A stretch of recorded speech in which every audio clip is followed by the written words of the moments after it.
ನಮಸ್ಕಾರ. ರಾಷ್ಟ್ರಕೂಟ ನಾಡು ಕಲಬುರಗಿ ಚಾನಲ್ಗೆ ತಮ್ಮೆಲ್ಲರಿಗೂ ಆತ್ಮೀಯ ಸ್ವಾಗತ. ನಾನು ನಿಮ್ಮ BS ಓತಿನ್ಮಡು ಮಾಡುವ ನಮಸ್ಕಾರಗಳು. ಇವತ್ತು ಇಡೀ ದೇಶದಲ್ಲಿ ಬಹಳ ಚರ್ಚೆಯಲ್ಲಿರ್ತಕ್ಕಂಥ ವಿಷಯ ಏನಂತ ಹೇಳಿದರೆ, ಪಶ್ಚಿಮ ಬಂಗಾಳದ ಮುಖ್ಯಮಂತ್ರಿಗಳಾಗಿರ್ತಕ್ಕಂಥ ದೀದಿ ಅಂತೆ ಫೇಮಸ್ ಆಗಿರುವಂಥ ಮಮತಾ ಬ್ಯಾನರ್ಜಿರವರ ಒಂದು ಸುಪ್ರೀಂ ಕೋರ್ಟ್ನಲ್ಲಿ ವಕೀಲೆಯಾಗಿ ವಾದ ಮಾಡಿರ್ತಕ್ಕಂಥ ಚರ್ಚೆ ಇವತ್ತು ದೇಶದಾದ್ಯಂತ ಚರ್ಚೆಯ ವಿಷಯ ಮತ್ತು ಬಹಳ ಜನರಲ್ಲಿ ಕುತೂಹಲ ಮೂಡಿಸಿರ್ತಕ್ಕಂಥ ವಿಷಯ. ಹಾಗಾದರೆ ಒಬ್ಬ ಮುಖ್ಯಮಂತ್ರಿಯವರು ವಕೀಲೆಯಾಗಿ ಚರ್ಚೆ ಮಾಡಿರ್ತಕ್ಕಂಥ ವಿಷಯ ತಪ್ಪಲ್ಲ ಖಂಡಿತ. ಆದರೆ ಚರ್ಚೆ ಯಾಕಾಗ್ತಿದೆ ಅಂತ ಹೇಳಿದ್ರೆ, ಒಂದು ಸಾಂವಿಧಾನಿಕ ಹುದ್ದೆ ಇದ್ಕೊಂಡು ಯಾವ ಶಿಷ್ಟಾಚಾರವನ್ನು ಪಾಲನೆ ಮಾಡಬೇಕಾಗಿತ್ತೋ ಆ ಶಿಷ್ಟಾಚಾರವನ್ನು ಬದಿಗಿಟ್ಟು ಆ ಶಿಷ್ಟಾಚಾರದ ಉಲ್ಲಂಘನೆಯನ್ನು ಮಾಡಿ ಹೊಸ ಶಿಷ್ಟಾಚಾರಕ್ಕೆ ಇವರು ನಾಂದಿಯನ್ನು ಹಾಡುವ ಮೂಲಕ ಇವತ್ತು ತಾವೇ ಸ್ವತಃ ತಮ್ಮ ಪರವಾಗಿ 3 ಜನ ವಕೀಲರು ಇದ್ರು ಸಹಿತ ನಾನೇ ವಾದ ಮಾಡ್ತೀನಿ ಅಂತೇಳಿ ಸುಪ್ರೀಂ ಕೋರ್ಟ್ ನಿಂತ್ಕೊಂಡು ಅಡ್ಡದಿಡ್ಡ ವಿಷಯಗಳನ್ನು ಚರ್ಚೆ ಮಾಡಿರ್ತಕ್ಕಂಥದ್ದು ಇವತ್ತು ಚರ್ಚೆಗೆ ಗ್ರಾಸವಾಗಿರ್ತಕ್ಕಂಥದ್ದು ನಾವು ಕಾಣ್ತಾ ಇದ್ದೀವಿ. ಏನಾಗಿದೆ ಸುಪ್ರೀಂ ಕೋರ್ಟಲ್ಲಿ ಅಂತ ಹೇಳಿದ್ರೆ, ಪಶ್ಚಿಮ ಬಂಗಾಳ ರಾಜ್ಯದಲ್ಲಿ ಕಳೆದ ಕೆಲವು ದಿನಗಳಿಂದ SIR ಅಂದ್ರೆ ಸ್ಪೆಷಲ್ ಇಂಟೆನ್ಸಿವ್ ರಿವಿಷನ್ ಅಂತಕ್ಕಂಥ ಒಂದು ಚುನಾವಣಾ ಆಯೋಗ ಏನು ದೇಶದ ವಿವಿಧ ರಾಜ್ಯಗಳಲ್ಲಿ ಪ್ರಾರಂಭ ಮಾಡಿದೆಯೋ, ಅದರರ್ಥ ಮತದಾರರನ್ನ ನವೀಕರಣ ಮಾಡುವಂಥದ್ದು, ಪರಿಷ್ಕರಣೆ ಮಾಡತಕ್ಕಂಥ ಕೆಲಸಕ್ಕೆ ಇವತ್ತು ಏನು ಚುನಾವಣಾ ಆಯೋಗ, ಚುನಾವಣಾ ಕಮಿಷನ್ ಇವತ್ತೇನು ಪ್ರಾರಂಭ ಮಾಡಿದೆಯೋ ಅದರ ವಿರುದ್ಧವಾಗಿ ಇವತ್ತು ಸುಪ್ರೀಂ ಕೋರ್ಟಲ್ಲಿ ನಾನು ವಾದ ಮಾಡ್ತೀನಿ ಅಂತ ಹೇಳಿ ವಾದ ಮಾಡೋಕ್ಕೆ ಹೋಗಿರ್ತಕ್ಕಂಥದ್ದು ಮಮತಾ ಬ್ಯಾನರ್ಜಿ ಅವರು, ಮಾನ್ಯ ಮುಖ್ಯಮಂತ್ರಿಗಳು. ಹಾಗಾದ್ರೆ SIR ಸಂಬಂಧಪಟ್ಟಂತೆ ಎಲೆಕ್ಷನ್ ಕಮಿಷನ್ ಏನ್ ಹೇಳ್ತಾ ಇದೆ, SIR ಸಂಬಂಧಪಟ್ಟಂತೆ ಲೋಕಲ್ ಗವರ್ನೆನ್ಸ್ ಅಂದ್ರೆ ಪಶ್ಚಿಮ ಬಂಗಾಳ ಸರ್ಕಾರ ಏನ್ ಹೇಳ್ತಾ ಇದೆ, SIR ಇಂದ ಆಗುವ ನ್ಯೂನತೆಗಳೇನು, SIR ಇಂದ ಜನರಿಗೆ ಆಗುವ ಒಳ್ಳೆಯ ಒಂದು ಆಗುವುಗಳೇನು ಅಂತಕ್ಕಂಥದ್ರ ಬಗ್ಗೆ ಅನೇಕ ರೀತಿಯ ದೇಶದ ಚರ್ಚೆಗಳಾಗ್ತಾ ಇದೆ. ಅದೇ ಚರ್ಚೆಗಳ ಭಾಗವಾಗಿ ಇವತ್ತು ಸುಪ್ರೀಂ ಕೋರ್ಟಲ್ಲಿ ಇವತ್ತು ಕೇಸ್ ನಡೀತಾ ಇದೆ. ಏನಾಗ್ತಿದೆ SIR ಅಂತ ಹೇಳಿದ್ರೆ, ಇಡೀ ದೇಶದ ವಿವಿಧ ರಾಜ್ಯಗಳಲ್ಲಿ ಅನೇಕ ರೀತಿಯ ಫೇಕ್ ವೋಟರ್ಸ್ ಅಂದ್ರೆ ಯಾರು ಡಬಲ್ ವೋಟರ್ಸ್ಗಳಾಗಿದ್ರು, ಯಾರು ಸತ್ತಿರ್ತಕ್ಕಂಥ ವೋಟರ್ಗಳನ್ನ ಆಟಿ ಜೀವಂತವಾಗಿಟ್ಟು ಅವರ ಹೆಸರನ್ನು ಮತದಾನ ಮಾಡ್ತಾ ಇದ್ರು, ಬೇರೆ ದೇಶದಿಂದ ಈ ದೇಶಕ್ಕೆ ನುಸುಳುಕೋರರಾಗಿ ಬಂದು ಅಂದ್ರೆ ಅಕ್ರಮವಾಗಿ ಬಂದು ಇಲ್ಲಿ ನೆಲೆಸಿ ತಮ್ಮ ಅಧಿಕಾರದ ಹಕ್ಕಿ, ತಮ್ಮ ಅಧಿಕಾರವನ್ನು ಪಡ್ಕೊಳ್ಳೋಕ್ಕೋಸ್ಕರ ಆ ನುಸುಳುಕೋರರಿಗೆ ಲೋಕಲ್ ಗವರ್ನೆನ್ಸ್ಗಳು, ಲೋಕಲ್ ಸ್ಥಳೀಯ ಸರ್ಕಾರಗಳು ID ಕಾರ್ಡ್ಗಳನ್ನ ಮಾಡಿಕೊಳ್ಳುವ ಮೂಲಕ ಅವರನ್ನ ತಮ್ಮ ಮತದಾರರಾಗಿ ಮಾಡಿಕೊಂಡು ತಮಗೆ ಅನುಕೂಲವಾಗುವ ರೀತಿಯಲ್ಲಿ ಚುನಾವಣೆ ಮಾಡತಕ್ಕಂಥದ್ದು ಅನೇಕ ರೀತಿಯ ಚುನಾವಣೆ ನೋಡ್ಕೊಂಡು ಬಂದಿದ್ದೀವಿ. ಆದರೆ ಇವತ್ತು ಚುನಾವಣಾ ಆಯೋಗ ಬಹಳ ದಿಟ್ಟವಾದ ಹೆಜ್ಜೆಯಿಟ್ಟು ಬಹಳ ಒಳ್ಳೆಯ ನಿರ್ಧಾರವನ್ನು ತೆಗೆದುಕೊಂಡು ಇಡೀ ದೇಶಾದ್ಯಂತ ಈ ಒಂದು SIR ಪ್ರಕ್ರಿಯೆಯನ್ನ ಕಠಿಣ ರೀತಿಯಲ್ಲಿ ಒಂದು ಪರಿಶ್ರಮ ಹಾಕುವ ಮೂಲಕ ದೇಶದ ಇದೇನು ಪ್ರಜಾಪ್ರಭುತ್ವ ವ್ಯವಸ್ಥೆ ಇದೆಯೋ ಆ ವ್ಯವಸ್ಥೆಯಲ್ಲಿ ಪ್ರಜೆಯೇ ಬಾಸ್ ಅಂತಕ್ಕಂಥ ಕಲ್ಪನೆಯಲ್ಲಿ ಇವತ್ತು ಈ ತರದ ಅನೇಕ ರೀತಿಯ ಹೊಸ ವಿಷಯಗಳನ್ನ, ಅನೇಕ ರೀತಿಯ ಹೊಸ ಆಯಾಮಗಳನ್ನ ಶುರು ಮಾಡುವ ಮೂಲಕ ಇವು ದೇಶಕ್ಕೆ ಮಾದರಿ ಆಗ್ತಾ ಇದೆ. ಹಿಂದೆ ಬಿಹಾರ್ ಚುನಾವಣೆ ಸಂಬಂಧಪಟ್ಟ ನಮ್ಗೆಲ್ಲರಿಗೂ ಮಾಹಿತಿ ಇದೆ. ಆ ಚುನಾವಣೆಯಲ್ಲಿ ಹತ್ರ 65 ಲಕ್ಷ ಮತದಾರರು, ನಾನು ಹೇಳ್ತಾ ಇದ್ದೀನಿ 65 ಲಕ್ಷ ಮತದಾರರು ಅಕ್ರಮ ಮತದಾರರು ಅಂತಕ್ಕಂಥ ಒಂದು ವಿಷಯವನ್ನ ನೇರವಾಗಿ ಹೇಳಿ ಚುನಾವಣಾ ಆಯೋಗ ಅವರನ್ನ ಮತದಾರ ಪಟ್ಟಿಯಿಂದ ಕಿತ್ತಾಗಿದೆ.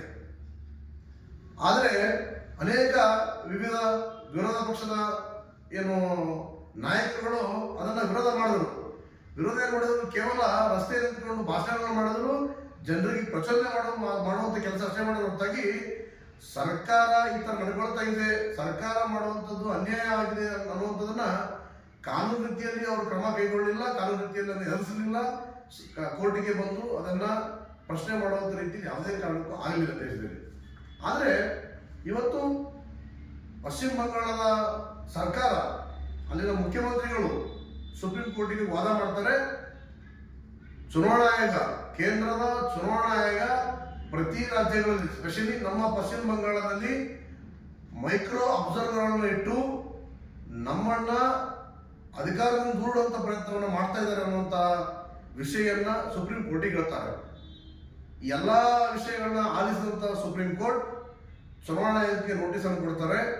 ಆ ನೋಟಿಸ್ ಏನಂತ ಹೇಳಿದ್ರೆ, ನಿಮ್ಮ ಮೇಲೆ ಈ ತರದ ನೀವು ಮೈಕ್ರೋ ಅಬ್ಸರ್ವರ್ಗಳನ್ನ ಇಟ್ಟು ಸರ್ಕಾರದ ನಡೆನುಡಿಗಳನ್ನ ಅಬ್ಸರ್ವ್ ಮಾಡ್ತಾ ಇದ್ದೀರಿ, ಸರ್ಕಾರವನ್ನ ಹತ್ತಿಕ್ಕುವಂತ ಪ್ರಯತ್ನವನ್ನು ಮಾಡ್ತಿದ್ದೀರಿ, ಸರ್ಕಾರವನ್ನು ಕೆಡುವಂತ ಪ್ರಯತ್ನವನ್ನು ಮಾಡ್ತಾ ಇದ್ದೀರಿ, ಮುಂದೆ ಈ ಸರ್ಕಾರ ಮತ್ತೆ ಅಧಿಕಾರಕ್ಕೆ ಬರಬಾರದು ಅಂತಕ್ಕಂಥ ಧ್ಯೇಯ ಇಟ್ಕೊಂಡು ಕೆಲಸ ಮಾಡ್ತಿದ್ದೀರಿ, ಇದಕ್ಕೆ ಅನ್ನುವಂಥ ನಿಮ್ಮ ಒಂದು ವಾದವನ್ನ ಸರ್ಕಾರ ಇಟ್ಟಿದೆ. ಹಾಗಾಗಿ ಈ ಒಂದು ವಾದಕ್ಕೆ, ಈ ಒಂದು ಪ್ರಶ್ನೆಗೆ ನಿಮ್ಮ ಉತ್ತರ ಏನು ಅಂತಕ್ಕಂಥದ್ದನ್ನ ಸುಪ್ರೀಂ ಕೋರ್ಟ್ ನೋಟಿಸ್ ಕೊಡುವ ಮೂಲಕ ಚುನಾವಣಾ ಆಯೋಗಕ್ಕೆ, ಅಂದ್ರೆ ದೇಶದ ಚುನಾವಣಾ ಕಮಿಷನ್ಗೆ ಒಂದು ನೋಟಿಸ್ ಅನ್ನು ಕೊಡ್ತದೆ. ಆ ನೋಟಿಸಿಗೆ ಪ್ರತ್ಯುತ್ತರವಾಗಿ ಚುನಾವಣಾ ಆಯೋಗ ಸುಪ್ರೀಂ ಕೋರ್ಟ್ ಎದುರುಗಡೆ ಕೌಂಟರ್ ಅಫಿಡವಿಟ್ ಅನ್ನು ಹಾಕುವ ಮೂಲಕ, ನಾನು ಹೇಳ್ತಾ ಇದ್ದೀನಿ ಬಹಳ ಸ್ಪಷ್ಟವಾದ ನುಡಿಯಲ್ಲಿ, ಕೌಂಟರ್ ಅಫಿಡವಿಟ್ ಅನ್ನು ಹಾಕುವ ಮೂಲಕ ಈ ದೇಶದ ಜನರಿಗೂ ಸಹಿತ ಗೊತ್ತಾಗಬೇಕು. ಕೌಂಟರ್ ಅಫಿಡವಿಟ್ ಅನ್ನು ಹಾಕುವ ಮೂಲಕ ಸುಪ್ರೀಂ ಕೋರ್ಟ್ ನಲ್ಲಿ ಬಹಳ ಸ್ಪಷ್ಟವಾಗಿ ಹೇಳಿದೆ, SIR ನಿಂದ ಆಗುತ್ತಿರುವಂತಹ ಅನುಕೂಲಗಳೇನು, SIR ಮಾಡೋದ್ರಿಂದ ದೇಶಕ್ಕೆ ಏನು ಒಳ್ಳೆಯದಾಗ್ತದೆ, ಮತ್ತು SIR ಗೆ ಇಡೀ ದೇಶದ ಮತದಾರರು, ಅಲ್ಲಿನ ಸ್ಥಳೀಯ ಶಾಸಕರುಗಳು, ಸ್ಥಳೀಯ ಸಂಸದರು, ಸ್ಥಳೀಯ ಸರ್ಕಾರಗಳು, ಸ್ಥಳೀಯ ವಿವಿಧ ಪಕ್ಷದ ಜನರು ಯಾವ ರೀತಿ ಸ್ಪಂದನೆ ಮಾಡ್ತಿದ್ದಾರೋ ಎಲ್ಲ ಅಂಶಗಳನ್ನು ಸಹಿತ ಕೌಂಟರ್ ಅಫಿಡವಿಟ್ ಹೇಳ್ತಾರೆ. ಹೇಳುವ ಜೊತೆಗೆ ಪಶ್ಚಿಮ ಬಂಗಾಳದಲ್ಲಿ ಆಗ್ತಿರುವಂತಹ ಅನಾಹುತಗಳ ಬಗ್ಗೆ ಸಹಿತ ಇವತ್ತು ಆ ಒಂದು ದೇಶದ ಚುನಾವಣಾ ಆಯೋಗ ಕೌಂಟರ್ ಅಫಿಡವಿಟ್ ಅಲ್ಲಿ ಹೇಳಿದೆ. ಏನಂತ ಹೇಳಿದೆ ಕೌಂಟರ್ ಅಫಿಡವಿಟ್ ಅಲ್ಲಿ ಚುನಾವಣಾ ಆಯೋಗ ಅಂತ ಹೇಳಿದ್ರೆ, ಪಶ್ಚಿಮ ಬಂಗಾಳದಲ್ಲಿ ದಿನಾಂಕ 24/11/2025 ಯಾವ ಪಶ್ಚಿಮ ಬಂಗಾಳದ SR ಪ್ರಕ್ರಿಯೆ ನಡೆಯುವಂತಹ ಒಂದು ಕಚೇರಿಯಲ್ಲಿ ಒಬ್ಬ ಅಧಿಕಾರಿ ತನ್ನ ತಂಡವನ್ನು ಕಟ್ಟಿಕೊಂಡು ಇಡೀ ಆ ವ್ಯವಸ್ಥೆಯನ್ನ ಇಟ್ಟುಕೊಂಡು ಕೆಲಸವನ್ನ ಮಾಡ್ತಾ ಇರ್ತಾರೋ, ಅವಾಗ ಬಹಳ ದೊಡ್ಡ ಪ್ರಮಾಣದಲ್ಲಿ 700ಕ್ಕಿಂತಲೂ ಹೆಚ್ಚು ಜನರಿರ್ತಕ್ಕಂಥ ಒಂದು ಗುಂಡಗಳ ಗುಂಪು, ಬಹಳ ದೊಡ್ಡದಾದಂಥ ರೌಡಿಗಳ ತಂಡ ಅವ್ರ ಮೇಲೆ ದಾಳಿ ಮಾಡುವ ಮೂಲಕ ಅವರಿಗೆ ಕತ್ತಿಯನ್ನ ಬೀಸುವ ಮೂಲಕ ಅವರನ್ನ ಕೊಲ್ಲುವಂತ ಪ್ರಯತ್ನವನ್ನು ಮಾಡಿರ್ತಕ್ಕಂಥದ್ದು ಇವತ್ತು ನಾವು ಆ ಒಂದು ಕೌಂಟರ್ ಅಫಿಡವಿಟ್ ನಲ್ಲಿ ಕಾಣ್ತಾ ಇದ್ದೀವಿ. ಜೊತೆಗೆ CEO ಯಾವ ಪಶ್ಚಿಮ ಬಂಗಾಳದ ರಾಜ್ಯ ಚುನಾವಣಾಧಿಕಾರಿಗಳು, ಮುಖ್ಯ ಚುನಾವಣಾಧಿಕಾರಿ ಇರ್ತಾರೋ, ಆ ಮುಖ್ಯ ಚುನಾವಣಾ ಅಧಿಕಾರಿಗಳ ಕಚೇರಿಯ ಮೇಲೆ, ಕಚೇರಿ ಒಳಗಡೆ ನೂರಾರು ಜನ ಕಚೇರಿ ಒಳಗೆ ನುಗ್ಗುವಂತ ಪ್ರಯತ್ನ ಮಾಡ್ತಾರೆ, ಅವರಿಗೆ ಕೊಲೆ ಬೆದರಿಕೆ ಹಾಕುವಂತ ಪ್ರಯತ್ನ ಮಾಡ್ತಾರೆ, ಕಲ್ಲುಗಳಿಂದ ಕಟ್ಟಿಗೆಗಳಿಂದ ಹೊಡೆಯುವಂತ ಪ್ರಯತ್ನ ಮಾಡ್ತಾರೆ. ಆದರೆ ಇವತ್ತಿಗೂ ಸಹಿತ ಒಂದೇ ಒಂದು FIR ಅನ್ನ ಆ ಪ್ರಕ್ರಿಯೆ ಮಾಡಿರ್ತಕ್ಕಂಥ ಯಾರು ಚುನಾವಣಾ ಮುಖ್ಯ ಅಧಿಕಾರಿಗಳ ಕಚೇರಿಯ ಮೇಲೆ ದಾಳಿ ಮಾಡಿರ್ತಕ್ಕಂಥ ಗುಂಡಗಳ ಮೇಲೆ FIR ಅನ್ನ ಹಾಕುವಂತ ಪ್ರಯತ್ನ ಅಲ್ಲಿನ ಪಶ್ಚಿಮ ಬಂಗಾಳ ಸರ್ಕಾರ ಆಗಲಿ, ಮಮತಾ ಬ್ಯಾನರ್ಜಿ ಆ ದೀದಿ ಅಂತಕ್ಕಂಥ ಮಹಿಳೆ ಆಗಲಿ ಯಾವುದೇ ಕಾರಣಕ್ಕೂ ಮಾಡಲಿಲ್ಲ. BLO ಬೂತ್ ಲೆವೆಲ್ ಆಫೀಸರ್ಸ್ ಯಾವ ಬೂತ್ ಅಲ್ಲಿ ಎಷ್ಟೆಷ್ಟು ಮತದಾರರು, ಯಾವ ಮತದಾರ ಸೇರ್ಪಡೆ ಮಾಡಬೇಕು, ಯಾವ ಮತದಾರನ ಹೊರ ಹಾಕಬೇಕು ಅಂತಕ್ಕಂಥ ಒಂದು ದೊಡ್ಡ ಪಟ್ಟಿಯನ್ನ ಮಾಡುವಂತ ದೊಡ್ಡ ಕೆಲಸವನ್ನ ಮಾಡ್ತಕ್ಕಂಥ ಆ BLOಗಳಿಗೆ ಕೊಲೆ ಬೆದರಿಕೆ ಹಾಕ್ತಾರೆ. ಹಳ್ಳಿಗಳಿಗೆ ಹೋದಂತಹ ಜನ, ಅಂದ್ರೆ ವಿರೋಧ ವ್ಯಕ್ತಪಡಿಸ್ತಕ್ಕಂಥ ಜನಗಳು ಅವರ ಹೊಡೆಯುವಂತ ಪ್ರಯತ್ನ ಮಾಡ್ತಾರೆ. ಯಾರ ಕುಮ್ಮಕ್ಕಿಂದ ಅಂತ ಹೇಳಿದ್ರೆ ಅಲ್ಲಿನ ಸ್ಥಳೀಯ TMCಯ ಶಾಸಕಗಳ ಕುಮ್ಮಕ್ಕಗಳಿಂದ, TMCಯ ನಾಯಕಗಳ ಕುಮ್ಮಕ್ಕದಿಂದ ಅವರನ್ನ ಗ್ರಾಮದಿಂದ ಓಡಿಸುವಂತ ಪ್ರಯತ್ನ ಮಾಡ್ತಾರೆ. ಅವರ ಒಂದು ಮಾನವನ್ನ ಅಪಹರಣ ಮಾಡ್ತಕ್ಕಂಥ ಕೆಲಸವನ್ನು ಮಾಡ್ತಾರೆ. ಅಂಥವರ ವಿರುದ್ಧ ಸಹಿತ ಇವತ್ತಿಗೂ ಅಲ್ಲಿ ಒಂದೇ ಒಂದು FIR ಆಗಿಲ್ಲ. ಇದು ಈ ದೇಶದ ಒಕ್ಕೂಟ ವ್ಯವಸ್ಥೆಯಲ್ಲಿ ದೇಶದಲ್ಲಿ ರಾಜ್ಯದಲ್ಲಿ ಸ್ಥಳೀಯ ಸರ್ಕಾರಗಳು, ಕೇಂದ್ರ ಸರ್ಕಾರ, ಸ್ಥಳೀಯ ಬೇರೆ ರೀತಿಯ ಸ್ಥಳೀಯ ಸರ್ಕಾರಗಳಿರ್ತಕ್ಕಂಥ ವ್ಯವಸ್ಥೆಯಲ್ಲಿ ಈ ಒಕ್ಕೂಟ ವ್ಯವಸ್ಥೆಯ ಅಡಿಯಲ್ಲಿ ನಾವೇನು ಬರ್ತಾ ಇದ್ದೀವೋ, ನಾವು ಇವತ್ತು ಪ್ರಶ್ನೆ ಮಾಡಬೇಕಾಗಿದೆ, ನಮ್ಮನ್ನು ನಾವು ಪ್ರಶ್ನೆ ಮಾಡಬೇಕಾಗಿದೆ, ಏನಾಗ್ತಿದೆ ದೇಶದಲ್ಲಿ ಅಂತಕ್ಕಂಥದ್ದು. ಸ್ಥಳೀಯ ಸರ್ಕಾರ ಅಂತ ಹೇಳಿದ್ರೆ ಯಾವ ವ್ಯಕ್ತಿ, ಸ್ಥಳೀಯ ಸರ್ಕಾರ ಅಂತ ಹೇಳಿದ್ರೆ ಇವತ್ತು ರಾಜ್ಯದ ಚುಕ್ಕಾಣಿಯಲ್ಲಿರ್ತಕ್ಕಂಥ ಸರ್ಕಾರಗಳು ಕೇಂದ್ರ ಏನು ವ್ಯವಸ್ಥೆಯಲ್ಲಿರ್ತಕ್ಕಂಥ ಸಂಸ್ಥೆಗಳ ಒಂದು ಅವರಿಗೆ ಬೇಕಾದಂಥ ಭದ್ರತೆಯನ್ನ ಬೇಕಾದಂತ ಮೂಲ ಸೌಕರ್ಯಗಳನ್ನ ಕೊಡುವಂತ ಕೆಲಸವನ್ನ ಅಲ್ಲಿನ ರಾಜ್ಯ ಸರ್ಕಾರಗಳು ಮಾಡಬೇಕಾದಂತ ಕರ್ತವ್ಯ ಅವರ ಮೇಲಿರುತ್ತದೆ. ಆದ್ರೆ ಯಾವ ರಾಜ್ಯ ಸರ್ಕಾರ ಅಂದ್ರೆ ಪಶ್ಚಿಮ ಬಂಗಾಳದ ಇವತ್ತಿನ ದೀದಿ ಸರ್ಕಾರ ಅಲ್ಲಿ ನಡೀತಕ್ಕಂಥ ಪ್ರಕ್ರಿಯೆಗಳನ್ನ ಕೇಂದ್ರ ಚುನಾವಣಾ ಆಯೋಗದ ಈ ಒಂದು ಪ್ರಕ್ರಿಯೆಯನ್ನ ವಿರೋಧ ಮಾಡತಕ್ಕಂಥ ಕೆಲಸವನ್ನ ಮತ್ತು ಅವರನ್ನೇ ಬೆದರಿಸುವಂತ ಕೆಲಸವನ್ನ ದಿನ ಬೆಳಗಾದ ಮಾಡ್ತಾ ಇದ್ದಾರೆ. ಅಲ್ಲಿನ SIR ತಂಡದಲ್ಲಿರ್ತಕ್ಕಂಥ ಅನೇಕ ಅಧಿಕಾರಿಗಳು ಇವತ್ತು ಕೇಂದ್ರ ಚುನಾವಣಾ ಆಯೋಗಕ್ಕೆ ಪತ್ರವನ್ನು ಬರೆದಿದ್ದಾರೆ. ಏನು ಅಂತ ಹೇಳಿದ್ರೆ, ನಮಗೆ ಈ ಒಂದು ಪ್ರಕ್ರಿಯೆಯಿಂದ ಈ ಒಂದು SIR ಕಾರ್ಯದಿಂದ ನಮಗೆ ಮುಕ್ತಿಯನ್ನು ಕೊಡಿ ಅಂತ ಹೇಳ್ತಾರೆ. ಕಾರಣ ಏನಂತ ಹೇಳಿದ್ರೆ, ನಾವು ದಿನ ಬೆಳಗಾದ್ರೆ ಅಲ್ಲಿ ಹೋಗುವಂತ ಸಮಯದಲ್ಲಿ ಅಂದ್ರೆ ನಾವು SIR ಪ್ರಕ್ರಿಯೆಯನ್ನು ಶುರು ಮಾಡಬೇಕಾದ್ರೆ ಅಲ್ಲಿ ಯಾವ ಗುಂಡಗಳಿಂದ ಏನು ಅನಾಹುತ ಆಗ್ತದೋ, ಯಾವ ರೌಡಿಯಿಂದ ಯಾರು ಪ್ರಾಣ ಹೋಗ್ತದೋ ಅಂತಕ್ಕಂಥ ಭಯದಲ್ಲಿ ಇವತ್ತು ಸ್ಥಳೀಯ ಅಧಿಕಾರಿಗಳು ಇದನ್ನೆಲ್ಲ ಅಂದ್ರೆ ನಡೆಯುವಂತ ಘಟನೆಯನ್ನ ವಿರೋಧ ಮಾಡಿ ನಮಗೆ ಇದರಿಂದ ಮುಕ್ತಿಯನ್ನು ಕೊಡಿ ಅಂತಕ್ಕಂಥ ಒಂದು ಪತ್ರಗಳನ್ನ ಯಾರಿಗೆ ನಮ್ಮ ಸಂಬಂಧಪಟ್ಟ ಕೇಂದ್ರ ಚುನಾವಣಾ ಆಯೋಗಕ್ಕೆ ಕೊಡ್ತಾ ಇದ್ದಾರೆ. ಇವತ್ತು ಇಷ್ಟೆಲ್ಲ ನಡೆದ ಸಹಿತ ಅಲ್ಲಿನ ರಾಜ್ಯ ಸರ್ಕಾರ ಯಾವುದೇ ರೀತಿಯ ಘಟನೆ ನಡೆದಿಲ್ಲ, ಯಾವುದೇ ರೀತಿಯ ತಪ್ಪೇ ಆಗಿಲ್ಲ. ಆದ್ರೆ SIR ಮಾಡ್ತಿರ್ತಕ್ಕಂಥದ್ದು ಈ ದೇಶದ ತಪ್ಪು ಅಂತಕ್ಕಂಥದನ್ನ ಒತ್ತಿ ಒತ್ತಿ ತೋರಿಸುವಂತ ಪ್ರಯತ್ನ ಮಾಡ್ತಿದ್ದಾರೆ. ಜೊತೆಗೆ ಸ್ಥಳೀಯ ಜನರಿಗೆ ಬೆದರಿಕೆಯನ್ನ ಹಾಕುವ, ಜನರಿಗೆ ಪ್ರಚೋದನೆ ಕೊಡುವಂತ ಕೆಲಸವನ್ನ ಮಾಡ್ತಿದ್ದಾರೆ. ಒಂದ್ ಕಡೆ ಮಮತಾ ದೀದಿಯರು ಹೇಳ್ತಾರೆ, ಏನಂತ ಹೇಳ್ತಾರೆ ಅಂತ ಹೇಳಿದ್ರೆ, 14/1/26 ಕೇಂದ್ರ ಚುನಾವಣಾ ಆಯೋಗದ ವಿರುದ್ಧ ರೊಚ್ಚಿಗೆದಂತ ಮಮತಾ ದೀದಿಯವರು ಒಂದು ದೊಡ್ಡ ರ್ಯಾಲಿಯನ್ನ ಮಾಡುವ ಮೂಲಕ ಪಶ್ಚಿಮ ಬಂಗಾಳದಲ್ಲಿ ಓಪನ್ ಸ್ಪೀಚ್ ಅಂದ್ರೆ ಬಹಿರಂಗ ಭಾಷಣದಲ್ಲಿ ಅವ್ರು ಹೇಳ್ತಾರೆ, ನೀವು ಒಂದು ವೇಳೆ ಈ ಒಂದು SIR ಪ್ರಕ್ರಿಯೆಯನ್ನ ಇಲ್ಲಿಗೆ ಕೈ ಬಿಡದೇ ಇದ್ದರೆ, ನೀವು SIR ಪ್ರಕ್ರಿಯೆಯನ್ನ ಮುಂದುವರಿಸಿದ್ದೇ ಆದಲ್ಲಿ ನಾವು ನಿಮ್ಮನ್ನ ಹುಡುಕಿ ಕೊಲ್ಲುತ್ತೇವೆ, ನೀವು ಬಂದ್ರೆ ನಿಮಗೆ ಬೆಂಕಿ ಹಚ್ಚಿ ಜೀವಂತವಾಗಿ ಸುಡುತ್ತೇವೆ, ನಿಮ್ಮನ್ನ ಕೊಚ್ಚಿ ಕೊಲೆಯನ್ನು ಮಾಡ್ತೇವೆ ಅಂತಕ್ಕಂಥದನ್ನ ಓಪನ್ ಭಾಷಣ ಮಾಡೋ ಸಂದರ್ಭದಲ್ಲಿ ದೀದಿಯರು ಹೇಳ್ತಾರೆ. ಅಂದ್ರೆ ಅಲ್ಲಿನ ಮುಖ್ಯಮಂತ್ರಿ ಆಗಿರ್ತಕ್ಕಂಥ ಮಮತಾ ಬ್ಯಾನರ್ಜಿ ಹೇಳ್ತಾರೆ. ಈ ತರದ ಬಹಿರಂಗ ಸಭೆಗಳಲ್ಲಿ ಬಹಿರಂಗ ಭಾಷಣ ಮಾಡಿದ್ರೆ ಯಾವ ಕಾರ್ಯಕರ್ತರಿಗೆ, ಯಾವ ಜನರಿಗೆ ಪ್ರಚೋದನೆ ಆಗೋದಿಲ್ಲ ಅಂತಕ್ಕಂಥ ಸಹಿತ ಪಶ್ಚಿಮ ಬಂಗಾಳ ಜನರು ಇವತ್ತು ಪ್ರಶ್ನೆ ಮಾಡ್ಕೋಬೇಕಾಗಿದೆ. ಇಷ್ಟೆಲ್ಲ ಘಟನೆಗಳನ್ನ ಮಾನ್ಯ ಕೇಂದ್ರ ಚುನಾವಣಾ ಆಯೋಗ ಸುಪ್ರೀಂ ಕೋರ್ಟ್ಗೆ ಸಲ್ಲಿಸಿರ್ತಕ್ಕಂಥ ಕೌಂಟರ್ ಅಫಿಡವಿಟ್ನಲ್ಲಿ ಈ ಎಲ್ಲ ಅಂಶಗಳನ್ನು ಹಾಕಿ ಸಲ್ಲಿಸಿದೆ.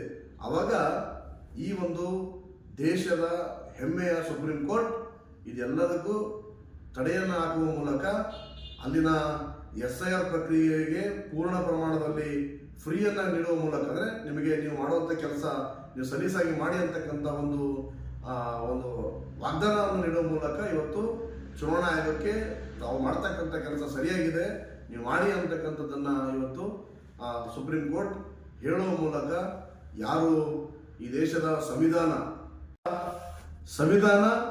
ಈ ದೇಶದ ಸಂವಿಧಾನದತಕ್ಕಂಥ ಅಂಶಗಳನ್ನ ನಾವೇ ಪರಿಪಾಲನೆ ಮಾಡ್ತೀವಿ, ದೇಶದ ಸಂವಿಧಾನವನ್ನ ನಾವೇ ಹುಟ್ಟಿ ಹಾಕಿದ್ದೀವಿ, ನಾವೇ ಅದರ ವಾರಸರು ಅಂತಕ್ಕಂಥ ಏನು ಪುಸ್ತಕ ನೋಡ್ಕೊಂಡು ಅಳ್ಳಾಡಿಸ್ಕೊಂಡು ಏನು ರಸ್ತೆ ತಿರುಗಾಡ್ತಾರೋ ಆ ಒಂದು ಅಳ್ಳಾಡಿಸುವಂತ ವ್ಯಕ್ತಿಗಳಿಗೆ ನಾನು ನೇರ ಪ್ರಶ್ನೆ ಮಾಡ್ತೇನೆ.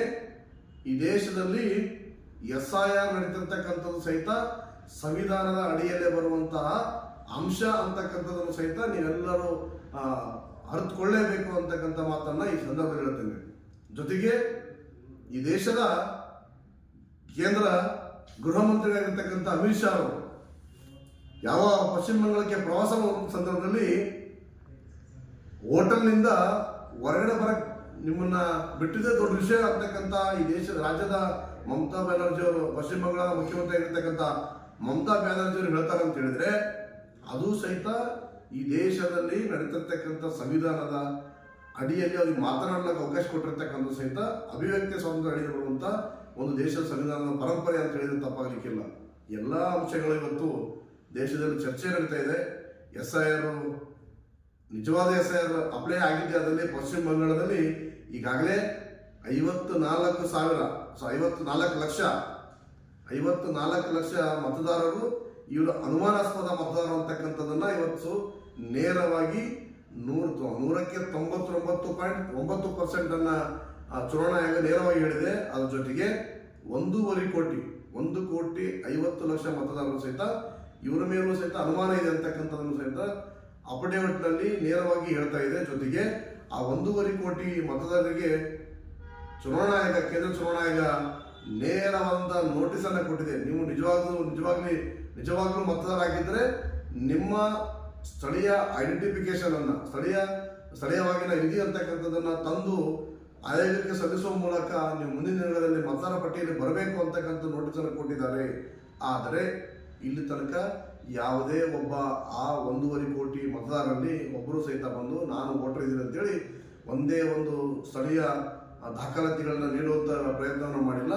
ಮಾಡುವಲ್ಲಿ ಸಂಪೂರ್ಣವಾಗಿ ವಿಫಲ ಆಗಿದ್ದಾರೆ. ಇದರ ಅರ್ಥ ಏನಂತ ಹೇಳಿದ್ರೆ, ಪಶ್ಚಿಮ ಬಂಗಾಳದ ಮಮತಾ ಬ್ಯಾನರ್ಜಿ ಅವರು ತಮ್ಮ ಅಧಿಕಾರ ದಾಹಕ್ಕಾಗಿ ಅಧಿಕಾರ ಹಿಡಿಬೇಕಂತಕ್ಕಂಥ ಅಪೇಕ್ಷೆಯಿಂದ ಏನು ಇವತ್ತು ಬಾಂಗ್ಲಾದೇಶದ ಬಾರ್ಡರ್ ಇರತಕ್ಕಂಥ ಗಡಿಗಳನ್ನ ತಾವೇನು ದುರುಪಯೋಗ ಮಾಡಿಕೊಂಡು ಆ ಗಡಿಯನ್ನು ಓಪನ್ ಮಾಡುವ ಮೂಲಕ ಅಲ್ಲಿನ ನುಸುಳುಕೋರರಿಗೆ ಬಹಳ ಸುಲಭವಾಗಿ ದೇಶಕ್ಕೆ ಬರುವಂತ ಅವಕಾಶವನ್ನು ಮಾಡಿಕೊಟ್ಟಿದ್ದಾರೋ ಆ ಬಂದಿರತಕ್ಕಂಥ ಎಲ್ಲಾ ನುಸುಳುಕೋರರು ಇವತ್ತು 54 ಲಕ್ಷ ಮತದಾರರು, ಜೊತೆಗೆ ಡೌಟ್ ಇರತಕ್ಕಂಥ 1,50,00,000 ಕೋಟಿ ಮತದಾರ ಅಂತ ಹೇಳಿದ್ರೆ ತಪ್ಪಾಗಲಿಕ್ಕಿಲ್ಲ. ಹಾಗಾಗಿ ಮತ್ತೊಮ್ಮೆ ನಾನು ಈ ದೇಶದ ಜನರಲ್ಲಿ ವಿನಂತಿಯನ್ನು ಮಾಡ್ತೇನೆ. ಇವತ್ತು ಇಡೀ ದೇಶದ ವಿವಿಧ ರಾಜ್ಯಗಳಿರ್ತಕ್ಕಂಥ SIR ಬಹಳ ಒಳ್ಳೆಯದಾಗಿರ್ತಕ್ಕಂಥ ಪ್ರಕ್ರಿಯೆ. ಪ್ರತಿ 10 ವರ್ಷಕ್ಕೊಂದ್ಸಲ ಈ ತರದ ಮತದಾರರ ಪರಿಷ್ಕರಣೆ ಆಗುವ ಮೂಲಕ ಹೊಸ ಮತದಾರ ತಗೊಳ್ಳೋದು, ಸತ್ತಿರ್ತಕ್ಕಂಥವ್ರು, ಡೂಪ್ಲಿಕೇಟ್ ಇರ್ತಕ್ಕಂಥವ್ರು, ಡಬಲ್ ಆಗಿರ್ತಕ್ಕಂಥವ್ರು, ನುಸುಳುಕೋರು ಈ ಥರದವ್ರನ್ನೆಲ್ಲರನ್ನು ಹೊರ ಹಾಕುವಂಥ ಪ್ರಯತ್ನವನ್ನು ಪ್ರತಿ 10 ವರ್ಷಕ್ಕೆ ಮಾಡಿದರೆ ತಪ್ಪಾಗಲಿಕ್ಕಿಲ್ಲ. ಜೊತೆಗೆ ಈ ದೇಶದ ಆಂತರಿಕ ಮತ್ತು ಬಾಹ್ಯ ಭದ್ರತೆಗೆ ಬಹಳ ಒಳ್ಳೆಯದಾದಂಥ ವಿಷಯ. ಹಾಗಾಗಿ ನಾವು ನೀವೆಲ್ಲರೂ ಇದನ್ನು ಸೇರಿ ದೇಶಾದ್ಯಂತ ಇದನ್ನು ಪ್ರಚಲಿತ ವ್ಯವಸ್ಥೆಯಲ್ಲಿ ಚರ್ಚೆ ಮಾಡುವಂಥ ಭಾಗವಾಗಿ ನಾವೆಲ್ಲರೂ ಇದನ್ನು ಚರ್ಚೆ ಮಾಡೋಣ ಅಂತ ಹೇಳುತ್ತಾ, ದಯವಿಟ್ಟು ತಾವೆಲ್ಲರೂ ಈ ಒಂದು ಚಾನಲ್ಗೆ, ಈ ನಿಮ್ಮ ರಾಷ್ಟ್ರಕೂಟರ ನಾಡು ಕಲಬುರಗಿ ಚಾನಲ್ಗೆ ಸಬ್ಸ್ಕ್ರೈಬ್ ಮಾಡುವ ಮೂಲಕ, ಲೈಕ್ ಮಾಡುವ ಮೂಲಕ, ಶೇರ್ ಮಾಡುವ ಮೂಲಕ ಒಂದು ತಮ್ಮ ಪ್ರೋತ್ಸಾಹವನ್ನು ನೀಡಬೇಕಂತೇಳಿ ತಮ್ಮಲ್ಲಿ ಕಳಕಳಿಯಿಂದ ವಿನಂತಿಯನ್ನು ಮಾಡ್ತೇನೆ.